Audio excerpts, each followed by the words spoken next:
네, 우리 대법원의 강제징용 배상 판결에 따라 해당 기업의 자산이 압류된다면 맞대응을 하겠다. 일본에 있는 한국 자산을 압류하는 조치를 일본 정부가 검토하고 있다고 일본 언론이 보도했습니다. 그런데 일본 정부 보도 내용을 부인하지 않았습니다. 도쿄에서 황보연 특파원이 취재했습니다. 우리 대법원의 강제징용 배상 판결을 받고 도쿄의 신일철주금, 옛 신일본제철을 방문했다가 문전박대를 당한 변호인들은 곧바로 다음 절차를 예고했습니다.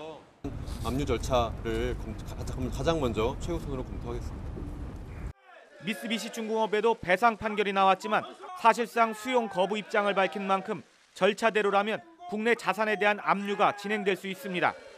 이 같은 움직임과 관련해 일본 정부는 일본 기업 자산이 실제로 압류될 경우 일본 내 한국 측 자산을 압류하는 대응 조치 검토에 들어갔다고 일본 언론이 보도했습니다. 유엔 국제법위원회가 2010년 국제법 위반 행위에 대해 손해와 균형을 이루는 조치를 인정하는 내용을 명문화했는데 이를 적용할 수 있다는 겁니다. 일본 정부는 줄곧 1965년 한일 청구권 협정으로 징용 배상 문제가 다 끝났는데 한국 대법원이 일본 기업에 배상 판결을 내린 것은 국제법 위반이라는 주장을 펴왔습니다. 이 같은 보도 내용에 대해 고노 외무상은 부인하지 않았습니다. 韓国政府がそんなことにならないように早期に措置を取られるものと思っております。 한국 측 자산 압류를 검토하고 있다는 점을 사실상 인정한 셈입니다. 일본 내 한국 측 자산 압류가 전혀 불가능한 일은 아닙니다.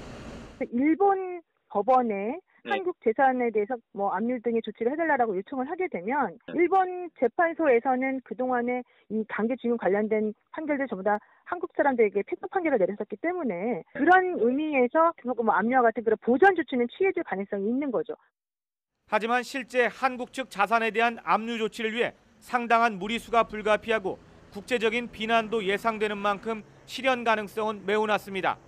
이 때문에 일본 정부의 이 같은 움직임은 강경한 입장을 부각해 우리 정부의 신속한 대응을 압박하려는 의도가 깔려 있는 것으로 분석됩니다. 도쿄에서 YTN 황보연입니다.